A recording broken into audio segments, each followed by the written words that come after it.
Am I the jerk for wanting to report my doctor who was my sister's best friend for telling her I'm on fiancé HIPAA violation? My journey into this moral quandary began when my original doctor, Dr. A, embarked on maternity leave during the tumultuous early days of the pandemic. In what seemed like a logical decision at the time, I transferred my care to Dr. B, my sister's best friend since their carefree days in first grade. Our families had been intertwined for decades, sharing countless celebrations, vacations, and even my sister's wild bachelorette escapades. I had always admired Dr. B from afar, watching her evolve from my sister's cool friend into a respected medical professional. I remember the first time I saw her in her white coat, stethoscope draped around her neck, at a family barbecue. She was still the same person who had pushed me on the swings as a child, but now she carried an air of authority that made me feel safe.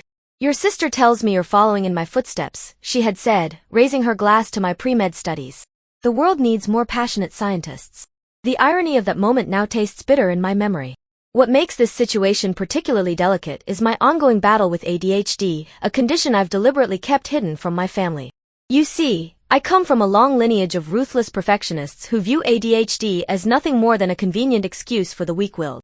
My father, a chess grandmaster turned quantum physicist, believes that focus is simply a matter of discipline. My mother, who juggled a surgical residency while raising 4 children, scoffs at the very notion of attention deficit. In my day, she would often say, we called it laziness, and we grew out of it.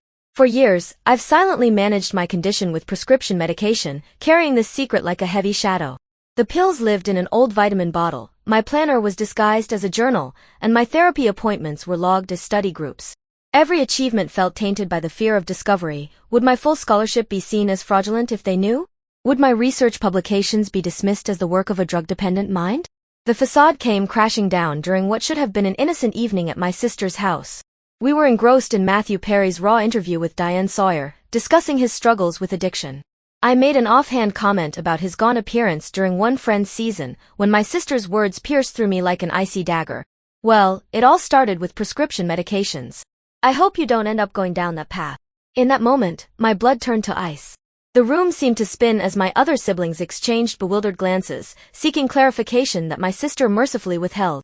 My younger brother, always the peacemaker, tried to change the subject to Perry's recovery, but the damage was done. I spent the remainder of the evening in a state of paralyzed horror, my mind racing with implications. When I finally cornered my sister alone, the truth emerged like poison seeping from a wound. During a recent ski trip, fueled by countless bottles of wine, Dr. B had casually mentioned my recent visit to increase my medication dosage. She was worried about you, my sister said, her voice a mixture of concern and condescension. She thought I should know, as your big sister. The betrayal cut deeper than I could have imagined. My private medical information, something I had guarded so carefully, had become nothing more than drunken gossip on a girls' weekend. Did anyone else hear? I managed to ask, my voice barely a whisper. Just the usual group, she shrugged, as if discussing the weather. Sarah, Michelle, and Karen. But they won't say anything. The casual way she dismissed my privacy made my stomach churn. These women, all mothers at my niece's school, now knew my deepest secret. Now my phone buzzes incessantly with my sister's desperate pleas. She's launched a relentless campaign to protect her friend, bombarding me with messages about how reporting Dr. B would destroy her career and devastate her family.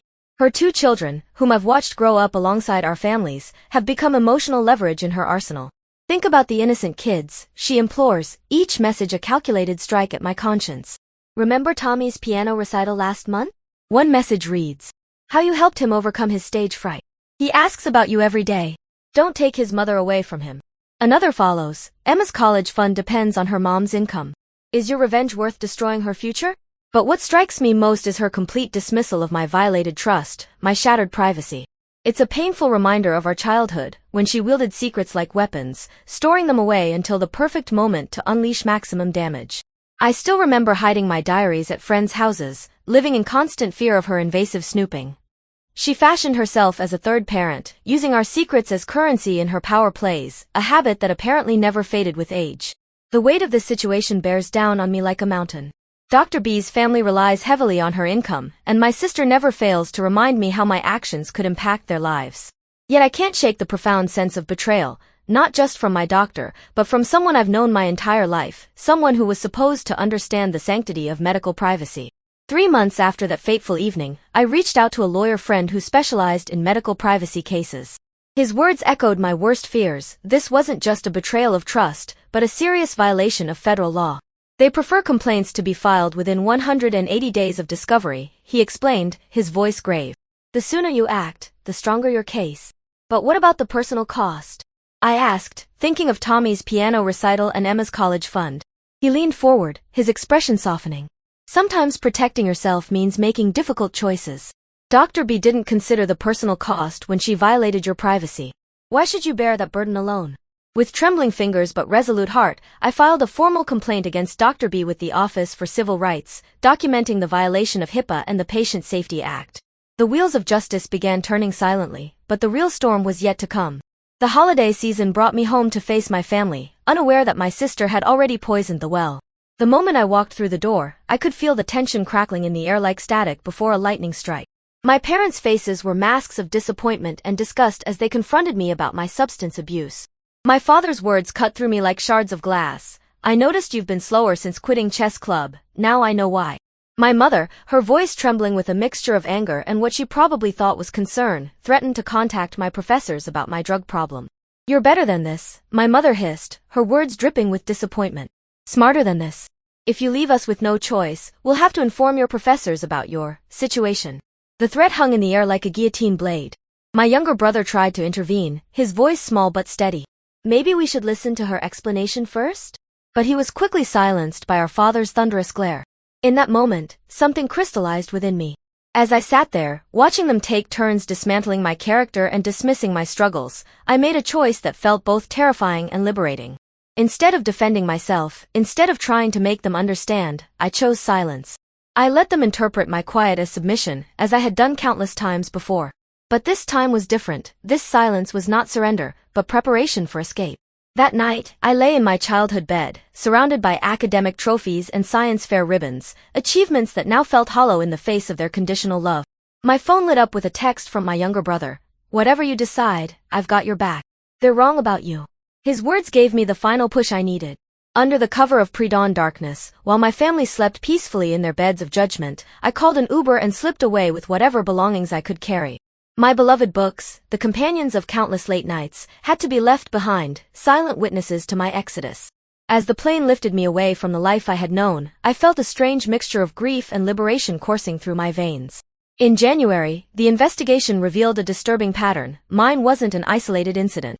Other patients had filed similar complaints against Dr. B, each one a thread in a tapestry of betrayal. She was placed on temporary leave pending further investigation, her career suspended by the very confidences she had carelessly broken. One of the other patients reached out to me through my lawyer. Your complaint gave me the courage to come forward, she wrote. I've been carrying this shame for years, thinking I was alone. Her words helped ease the guilt that had been gnawing at my conscience. But my victory felt hollow as I faced the harsh realities of independence. My family, in their final act of control, severed me from their health insurance plan, a calculated blow that left me scrambling to manage my ADHD without medication. As a full-time student under 26, I had relied on their coverage through the Dependent Extension Program. Now, with only my part-time TA position and occasional tutoring gigs to sustain me, I found myself drowning in a sea of medical bills and academic demands. The absence of my niece and nephew's annual Valentine's Day cards left an ache in my chest that no amount of independence could fill. Their innocent faces haunted my dreams, casualties in a war they never knew was being fought. The silence of my phone, once buzzing with family messages, now echoes with their absence. The weight of this isolation is particularly crushing during holidays and family celebrations. Moments that were once filled with laughter now feel like gaping wounds in the fabric of my life. Last week, I passed by a playground and heard a child's laughter that sounded just like Emma's. I found myself frozen on the sidewalk, watching a father push his daughter on the swings, remembering how I used to do the same for my niece. The little girl waved at me, and I waved back, blinking away tears. Yet in this void, I found an unexpected source of strength. My part-time work as a teaching assistant and tutor became my lifeline, not just financially but emotionally. In helping others navigate their academic challenges, I began to see my own struggles with ADHD not as a shameful secret, but as a unique perspective that could benefit others. The students I tutor often tell me they appreciate my patience and understanding. Little do they know that it comes from years of battling my own cognitive challenges. You explain things differently, one student told me recently, her eyes bright with understanding. It's like you know exactly where the confusion might be hiding. If only she knew how many times I'd fought through that same confusion myself. Another student, struggling with anxiety, confided in me about his fear of failure. My parents think I'm just not trying hard enough, he said, echoing words that had once been thrown at me.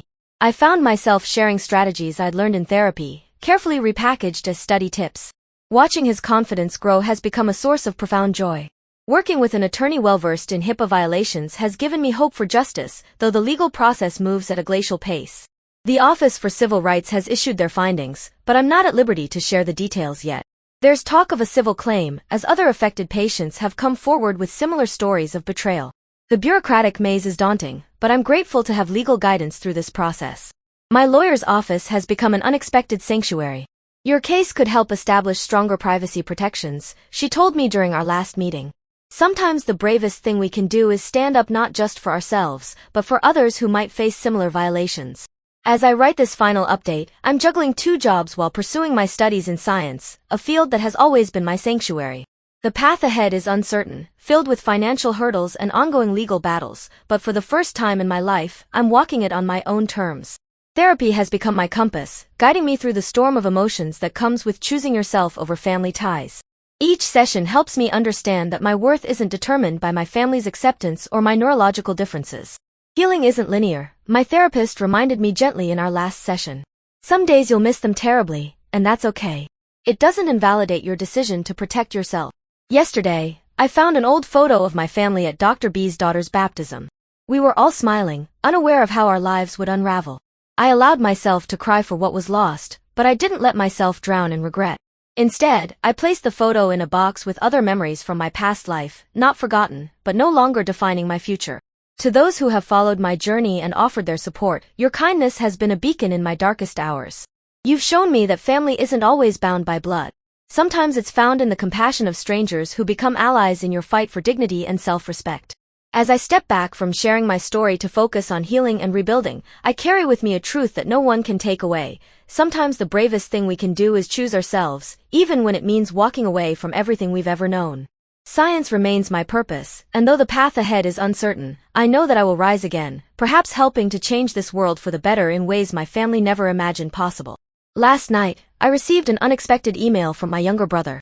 I started reading about ADHD, he wrote. I want to understand.